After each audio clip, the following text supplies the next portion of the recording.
नमस्कार। धर्म नगरी हरिद्वार में आप सभी का हार्दिक स्वागत और अभिनंदन। मैं हूं आपके साथ विश्वबंधु पांडे। कुंभ मेला भारत के बड़े मेलों में से एक है जो भारत के प्रमुख धार्मिक स्थलों उज्जैन, नासिक, प्रयागराज और हरिद्वार में आयोजित किया जाता है। इस बार कुंभ का आयोजन धर्म नगरी हरिद्वार में होने जा रहा है। जाहिर सी बात है, ऐसे में यहाँ पर जन सैलाब इकट्ठा होगा। आसपास की जगहों से देश विदेश से लोग यहाँ पर आएंगे, श्रद्धालु भक्तजन यहाँ पर आएंगे।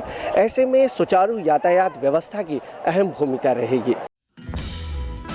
देश का सबसे बड़ा मेला और दुनिया का सबसे बड़ा धार्मिक आयोजन कुंभ इस साल धर्म नगरी हरिद्वार में आयोजित हो रहा है।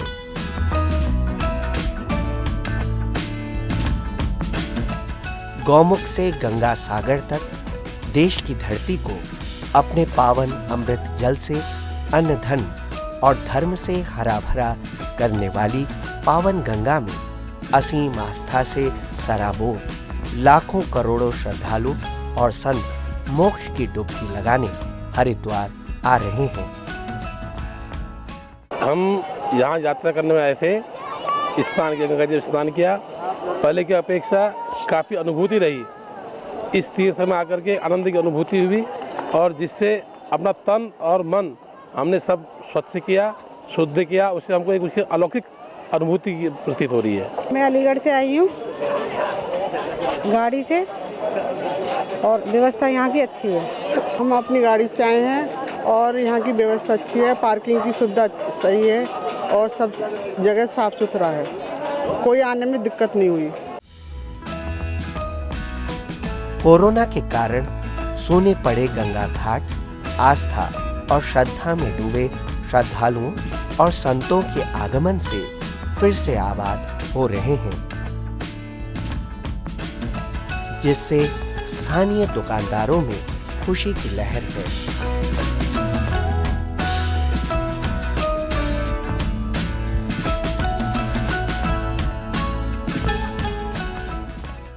हरिद्वार में 2021 के कुंभ के कार्य बड़ी सुचारू रूप से चल रहे हैं। सभी पुलों का निर्माण किया गया है।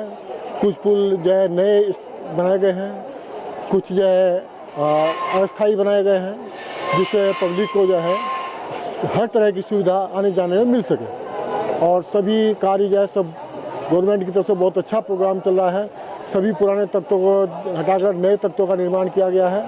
सभी छतरियाँ हटाकर नई छतरियों का निर्माण किया गया है। पुलिस की संपूर्ण व्यवस्था की गई है।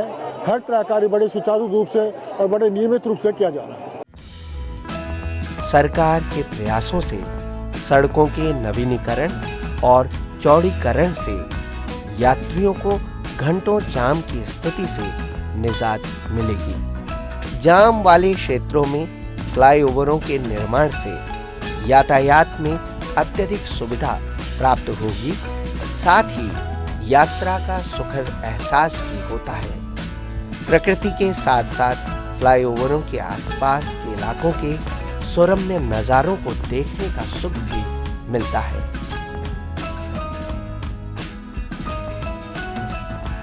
यातायात की व्यवस्था सुचारू रूप से चले, इसमें किसी तरह की दिक्कत न आए, इसके लिए देहरादून से हरिद्वार के बीच फ्लाईओवरों ने जहां देहरादून और हरिद्वार के बीच की दूरी कम की है, वहीं जाम की स्थिति से निजात दिलाकर यात्रियों को एक सुखद सौगात प्रदान की है। इस बार कुंभ मेले में आने वाले श्रद्धालुओं को घंटों जाम की स्थिति का सामना नहीं करना पड़ेगा। देखिए, कुंभ मेला 2021 अपने आप में एक बहुत बड़ा महाआयोजन है, जिसमें मेरे जहाँ तक मेरा अंदाज़ है कि दुनिया का सबसे बड़ा ट्रैफिक प्लान यहाँ इस्तेमाल करते हैं हम लोग, हमेशा की तरह जो हमारे कुंभ होते हैं। इस कुंभ मेले में भी यातायात योजनाएं जो हमारी हैं वो विशेषतः हमारी 3 तरह की यातायात योजनाएं होंगी। एक तो सामान्य दिनों की यातायात योजनाएं, वो सामान्य दिन जिनमें कोई पर्व नहीं है, कोई शाही स्नान नहीं है और जिसमें यात्रियों को आने जाने की पूर्णतः स्वतंत्रता है। देहरादून से आने वाला यात्री, चाहे उसको दिल्ली जाना है, चाहे उसको पहाड़ की तरफ जाना है, गढ़वाल की तरफ जाना है, कुमाऊं की तरफ जाना है, वो अपने सामान्य जो रूट हमारे इस समय चल रहे हैं उन रूट को इस्तेमाल कर सकता है। मैं अगर बात करूँगा शाही स्नानों में, तो शाही स्नानों में हम हरिद्वार में जो ट्रैफिक होगा वो 4 ओर से हमारा ट्रैफिक हरिद्वार में आएगा, जिसको हम 4 तरफ से लेंगे। दिल्ली, मेरठ और मुजफ्फरनगर से आने वाला सारा ट्रैफिक हम नेशनल हाईवे 58 से लेंगे। नेशनल हाईवे 58 जो हमारा दिल्ली से लगभग शुरू होता है, दिल्ली, गाजियाबाद, मेरठ होते हुए और मुजफ्फरनगर तक हम उसको लाएंगे। मुजफ्फरनगर से आगे चलकर एक फलौदा, नेशनल हाईवे 58 पर एक जगह पड़ती है, गांव पड़ता है फलौदा।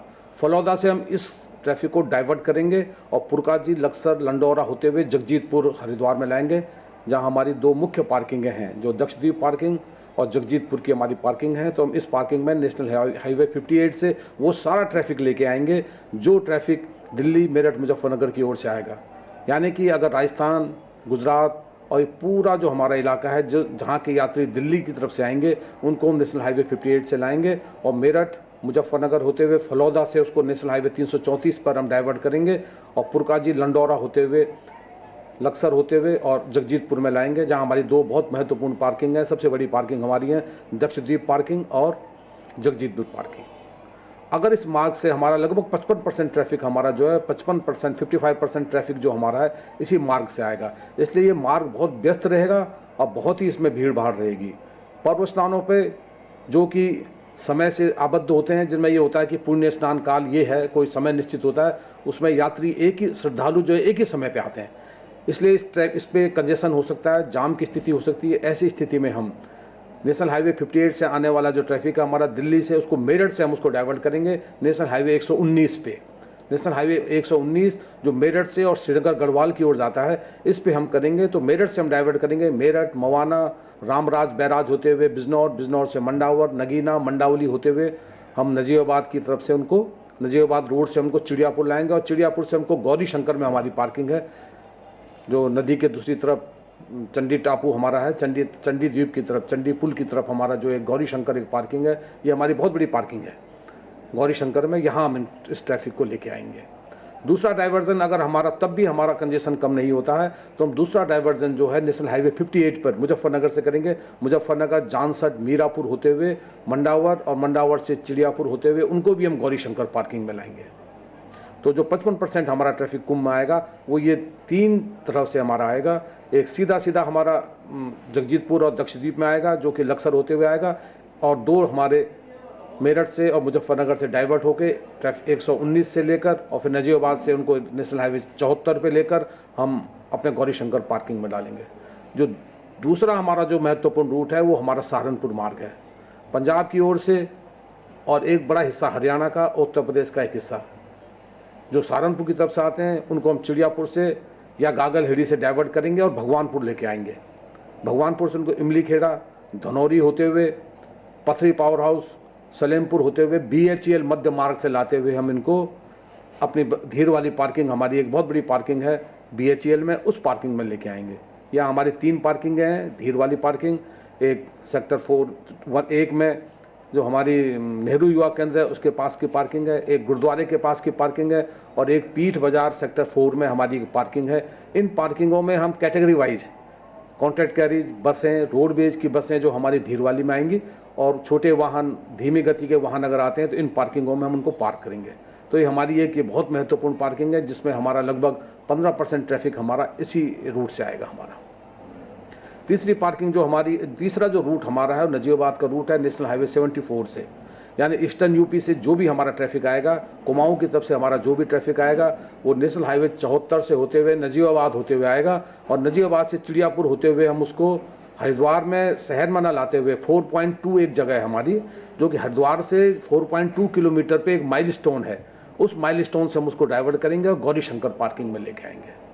चौथा जो हमारा रूट है वो देहरादून वाला रूट है, हिमाचल का एक बहुत बड़ा हिस्सा और विशेषकर पूरा हिमाचल और हरियाणा का एक हिस्सा जो कि पाउंटा साहिब होते हुए आते हैं, उन्हें हम देहरादून लाएंगे, और देहरादून से उसको हाईवे से होते हुए भानियावाला पे लाएंगे, भानियावाला से नेपाली फार्म होते हुए, और इसी क्रम में जो हमारे गढ़वाल की तरफ से, चाहे वो बद्रीनाथ की ओर से आने वाला ट्रैफिक हो, चाहे वो गंगोत्री उत्तरकाशी की तरफ से आने वाला ट्रैफिक हो, उसे हम नेपाली फार्म तक लाएंगे, और नेपाली फार्म से उसको हम मोतीचूर के पास हमारी एक पार्किंग है मोतीचूर में, एक हमारी सप्तऋषि पार्किंग है, एक हमारी शांतिकुंज पार्किंग है, एक हमारी दूधियाबंद पार्किंग है और एक हमारी पावन धाम पार्किंग है। ये सारे वो वाहन हैं जो देहरादून से आने वाले हैं, उन वाहनों के लिए हमने पार्किंगें की गई हैं। और मोतीचूर जो है हमारा वो बस अड्डा रहेगा, अंतर्राज्यीय बस अड्डा रहेगा, ISBT जिसे कहते हैं। कुंभ मेले में भाग लेने वाले श्रद्धालुओं के वाहनों के लिए सुंदर, विशाल अतिरिक्त पार्किंगों की व्यवस्था की गई है। यात्री अपने सामान व वाहनों के प्रति निश्चिंत होकर गंगा में डुबकी लगाकर पुण्य लाभ ले सकेंगे। यहाँ पे बताइए किस तरह की व्यवस्था यहाँ पर की गई है प्रशासन द्वारा। सर यहाँ ऐसे व्यवस्था फिलहाल जैसे मतलब उनके टाइम में अचानक भीड़ बढ़ जाए तो उसके खाली पार्किंग रोडवेज की यहाँ कर रखी है, ये एडजस्ट कर रखा है। फिर इसके बाद भी अगर कोई ज़्यादा भीड़ हो तो उसके सरकार ने दूसरी एडजस्ट कर रखी है, अलग अलग व्यवस्था है। आपको लगता है कि इस तरह की जो वैकल्पिक पार्किंग व्यवस्था यहाँ पर की गई है इससे श्रद्धालुओं को मदद मिलेगी आवागमन में? हाँ जी, ज़रूर मदद मिलेगी। इसमें हर जगह प्रशासन ने व्यवस्था करी है और हर जगह सभी प्राइवेट व्हीकल ने पूरा प्रशासन का साथ दिया है।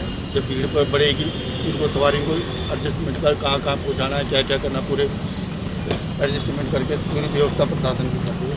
अब व्यवस्था रोडवेज होगी, प्राइवेट गाड़ी होगी, छोटी गाड़ी या कोई बड़ी गाड़ी, जीप, पूरी व्यवस्था कर रही है। यात्रियों के स्वागत में सजे संवरे हरिद्वार के रेलवे स्टेशन और बस अड्डे पर यात्रियों के लिए हर तरह की सुविधाएं उपलब्ध हैं।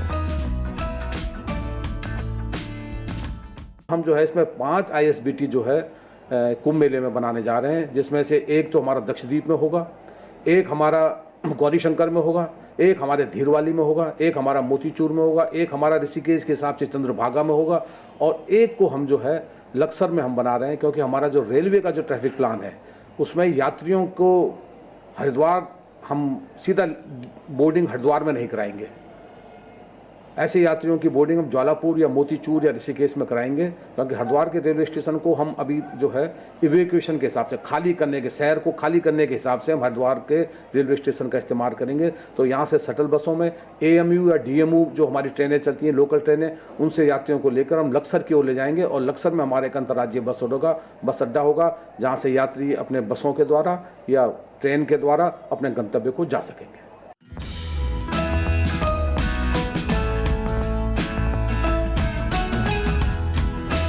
ट्रेन से आया था मैं, कोई मतलब अपने जो कोरोना की है उसमें बिल्कुल कोई दिक्कत नहीं आई मेरे को, आराम से यहाँ बिल्कुल ठीक ठाक हूँ।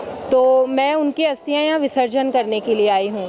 मैं बाय ट्रेन यहाँ आई हूँ, मुझे किसी तरह की कोई समस्या नहीं हुई है। कोरोना गाइडलाइन मैंने पूरी फॉलो की है और यहाँ की यातायात व्यवस्था सही है।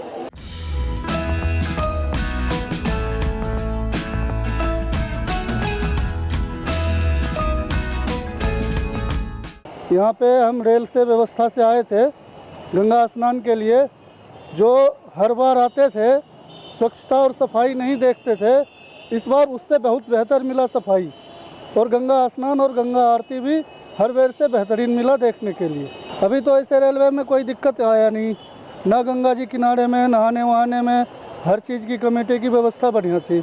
यदि कोई आदमी इधर उधर हो भी जाते थे तो उन्हें बुला के कह देते थे कि आप एक जगह हो जाइए, सही से स्नान करिए, और सहायता सबके करते थे घाट पे। मैं चंडीगढ़ से हरिद्वार आया हूँ। ये अपना कटरा से ट्रेन चली थी, बहुत बढ़िया ट्रेन में अरेंजमेंट था। बाकी यहाँ हरिद्वार का जो स्टेशन है बहुत बढ़िया सजा रखा है। फिर हम जब यहाँ से गए तो हमको आगे जा कर के जो हर की पौड़ी है वहाँ पर बहुत अच्छा अरेंजमेंट किया है, मोदी साहब ने बढ़िया सजा रखा है सब कुछ। ट्रेन में मैंने देखा कि जो है जब हम रुद्रपुर से चले थे कोई इस तरह का दिक्कत नहीं था ट्रेन में, वहाँ पर भी बराबर तरीके से चेकिंग हो रहा था। वो गवर्नमेंट की तरफ से जो इन्होंने प्रयास किया था उसके अकॉर्डिंग था। और उसके बाद ट्रेन में भी सोशल डिस्टेंसिंग का बराबर ध्यान रखा जा रहा था। हरिद्वार स्टेशन पर हम उतरने के बाद उन्होंने हमें एक लाइन में कलेक्ट किया और बराबर तरीके से चेकिंग किया।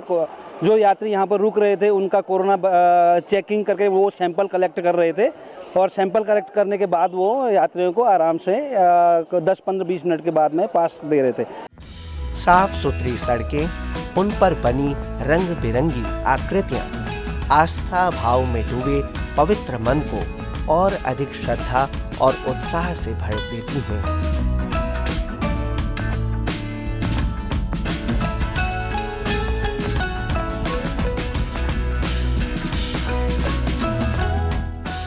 और नेपाल में तीर्थ यात्रा हुआ, ये स्नान करने के लिए आया हूँ। ये कुंभ की मेला की शुरुआत से भी है और आए हैं, आने में कोई परेशानी नहीं हुई। बस में आए, हम बस में यात्रा की है।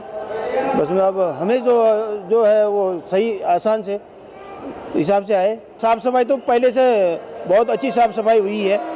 आते वक्त हम बाय बस के आए हैं, लेकिन बस के बजाय जाते वक्त हम ट्रेन से जा रहे हैं। यहाँ के स्टेशन की साफ़ सफाई व्यवस्था हमें बहुत अच्छी लगी और बहुत दिल को छू गई। तो मैं तो यही कहूँगा, जो भी यात्री आए ट्रेन के जरिए आए और इस स्टेशन से जाए, बहुत ही अच्छी साफ़ सफाई है, बहुत ही अच्छे नियमों का पालन हो रहा है यहाँ पर।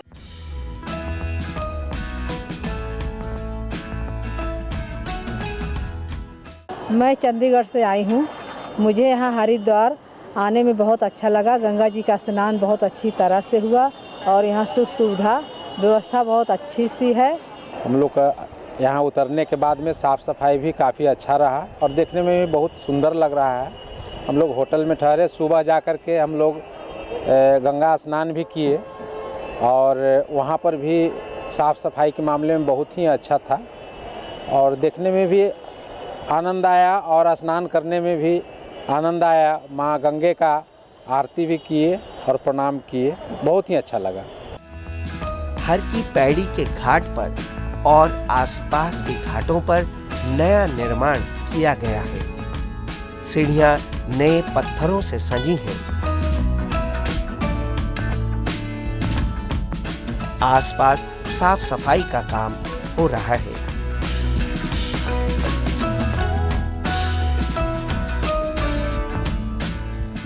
अन्य जगहों से आने वाले वाहनों से जाम की स्थिति न बने, इसके लिए पुलिस और स्थानीय प्रशासन द्वारा यातायात की समुचित व्यवस्था की गई है। पुलिस महानिरीक्षक संजय गुंजियाल ने सुरक्षा व्यवस्था को लेकर अहम बातें बताई। जैसे कि आप जानते हैं कि पूरे विश्व में 4 ही स्थान है जहां पे कुंभ मेला का आयोजन किया जाता है, लेकिन हरिद्वार की मान्यता अलग है और धार्मिक दृष्टि से तो है ही, लेकिन सांस्कृतिक और सामाजिक दृष्टि से भी ये केंद्र बिंदु रहा है। और हरिद्वार में देखा जाए पुलिस के लिहाज से काफ़ी चुनौतीपूर्ण हो जाता है, क्योंकि अन्य स्थानों पे अगर भीड़ के लिहाज से देखा जाए तो इलाहाबाद प्रयागराज में यद्यपि भीड़ ज़्यादा रहती है, लेकिन भीड़ के घनत्व के लिहाज से, डेंसिटी के लिहाज से हरिद्वार में सबसे ज़्यादा भीड़ का घनत्व रहता है, क्योंकि यहाँ पर एक तरफ माँ गंगा जी है, दूसरी तरफ जो है राजा जी नेशनल पार्क या पहाड़ है, और इसके बीच में जो सर्कुलेशन एरिया है इतना कम रहता है, और उस सर्कुलेशन एरिया में एक दिन में करोड़ों की भीड़ जब इस एरिया में आती है तो ये पुलिस के लिहाज से, इवन व्यवस्था के लिहाज से बहुत चुनौतीपूर्ण है। और उसके लिए जो रणनीति या प्लानिंग है वो हमें व्यवहारिक कठिनाइयों को देखते हुए बनाना पड़ता है। 2 तरह की यातायात व्यवस्था, एक तो इंटरनल है जो कि हरिद्वार सिटी एरिया का है, तो सिटी एरिया में हमारे पास जो एग्जिट और एंट्री है बहुत लिमिटेड है, और वो पहले से है कि उसमें इलाहाबाद की तरह नहीं है कि ओपन एरिया हो जहाँ पर हम अलग अलग रिक्वायरमेंट के हिसाब से गेट खड़ा कर दें या रूट डाइवर्ट कर ले। यहाँ पर पूरा जो परमानेंट जो आवास है या सिटी एरिया है वहाँ वो कोविड के कोर एरिया में आता है, तो वहाँ पर हमें यातायात व्यवस्था रखनी है। और जो अभी बहुत अच्छी बात यह है कि जो 2010 से हम काफ़ी बेटर इसलिए है क्योंकि अब नेशनल हाईवे अथॉरिटी के द्वारा जो ये 4 लेनिंग का काम है ये कंप्लीट हो रहा है, ऑलमोस्ट कंप्लीट हो चुका है 99%। इसकी वजह से यातायात का डाइवर्जन और यातायात का प्रभाव अब बेटर हो गया है और उसका हमें ज़रूर यकीनन फ़ायदा मिलेगा। और साथ में जो हमें इंटर स्टेट मीटिंग्स करनी है, रूट के डाइवर्जन करने हैं, जो हरिद्वार आने वाले लोग हैं उनको हम Haridwar city area core area से पहले अलग अलग जगह पे हमने नए पार्किंग प्लेसेस आइडेंटिफाई किए जहाँ पर कि गाड़ियाँ पार्क हो जाएंगी, वहाँ हमने बेसिक फैसिलिटीज़ रखी है। अब एक तरह से ये मान लीजिए कि जो हमारा traditional tried and tested method है उसको तो हम लोग यूज करेंगे ही, लेकिन साथ में जो लेटेस्ट टेक्नोलॉजी है जिसे माननीय प्रधानमंत्री जी भी कहते हैं जो स्मार्ट पुलिसिंग है, जिसमें कि हमें लेटेस्ट टेक्नोलॉजी और सॉल्यूशन का उपयोग करते हुए ट्रैफिक डाइवर्जन और ट्रैफिक प्लान को हम बेटर करेंगे, उसमें हम आर्टिफिशियल इंटेलिजेंस का भी प्रयोग करेंगे। देखिए मैं यही कहना चाहूँगा कि चाहे वो कोई पर्टिकुलर जगह पे स्नान के स्थान पे पूरे क्षेत्र में सभी कुंभ क्षेत्र है और कहीं भी स्नान किया जा सकता है। और इस बार क्योंकि कोविड महामारी के कारण जो परिस्थितियां है बिल्कुल डिफरेंट है, तो आप सभी Covid appropriate behaviour, social distancing और जो नॉर्म्स है उन सब का पालन करें। अपनी सुरक्षा और दूसरों की सुरक्षा के जो दायित्व है उसका निर्वहन करें, यही मेरी अपील है। नदी के ऊपर थोड़ी थोड़ी दूरी पर अस्थायी पुल बनाए गए हैं, जिससे श्रद्धालुओं को आने जाने में किसी तरह की परेशानी का सामना न करना पड़े। सभी पुलों को भगवा रंग में रंगा गया है।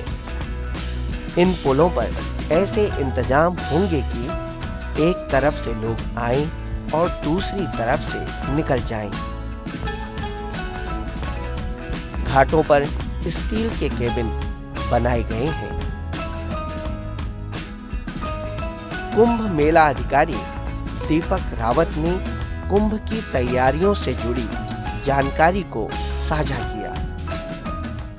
बहुत बड़ा आयोजन है तो इसकी जो तैयारियां होती हैं ये बहुत पहले से हो जाती हैं। तो ये प्लानिंग 17 से ही शुरू हो गई थी और इस प्लानिंग के तहत 8 स्थायी पुल, लगभग 5 किलोमीटर के नए घाट, हरिद्वार में जितने भी हमारे LT-HT लाइंस हैं उनका अंडरग्राउंड होना, हमारी जो कांवड़ पटरी है इसकी वाइडनिंग मुजफ्फरनगर तक, ये बड़े प्रोजेक्ट्स थे और ये सारे के सारे प्रोजेक्ट्स हमारे पहले से ही पूरे हो चुके हैं। अब केवल जो हमारे टेम्पररी वर्क्स हैं जो नितांत रूप से अस्थायी काम कहलाते हैं उनका काम चल रहा है। कि जो कुंभ के स्नान दिवस होते हैं उसमें तो एक पर्टिकुलर व्यवस्था होती है जिसमें कि हम जो ISBTs बनाते हैं जो कि लगभग 5 से 6 के बीच में ISBTs की संख्या होती है। उसके अलावा छोटी कार पार्किंग्स भी बनती हैं, लेकिन आमतौर पे स्नान पर्वों के दिन व्यवस्था यही रहती है कि ISBT तक तो जो हमारे श्रद्धालुगण हैं, जो मिलार्थी हैं, वहाँ तक जाएं। उसके बाद लेकिन जो प्लान बेस्ड होता है वो पैदल भ्रमण पे ही बेस्ड होता है। और क्योंकि सभी लोग चाहते हैं कि हर की पैड़ी में नहाने का लाभ उनको प्राप्त हो और शाही स्नान के दिन अखाड़े साधु संत भी स्नान करते हैं, तो बड़ा चैलेंजिंग हमारे लिए ये होता है कि हम किस प्रकार से जो पिलग्रिमेज है उसके ट्रैफिक को मैनेज करें। और प्रयास ये रहता है कि हम इसको डिसेंट्रलाइज करें और सभी घाटों पे स्नान करवाएं। लेकिन बाकी दिनों के लिए जो परमानेंट इंफ्रास्ट्रक्चर हरिद्वार को मिला है, जैसे कि बैरागी पे हमारे 4 ब्रिजेस हैं, BHL पे एक नया ब्रिज बन चुका है, कांवड़ पटरी की वाइडनिंग हो रही है, नए घाट बने, ये ऐसी स्थायी चीज़ें हैं जो हमेशा हरिद्वार के निवासी इनका इस्तेमाल करेंगे और आनंद लेंगे। देखिए बहुत सी जो रौनक होती है कुंभ की, चाहे वो पेशवाइयाँ हों, नगर प्रवेश हों, रमता पंच हो या फिर शाही स्नान हो, बहुत बड़े स्टेक होल्डर तो खैर हैं ही हैं, लेकिन रौनक भी बहुत ज़्यादा रहती है। तो आप लोगों से हमारी निरंतर वार्ता होती रहती है। इनफैक्ट कई तरह के आयोजन होते हैं जिसमें कि प्रशासन तो लगातार मिलजुल के ही उसको करता है। बहुत सी परंपराएं भी ऐसी हैं जिसमें कि मेला अधिकारी इनफैक्ट खुद भी उसमें पार्टिसिपेंट होते हैं। इन सभी तैयारियों से आम जनता में खुशी की लहर है।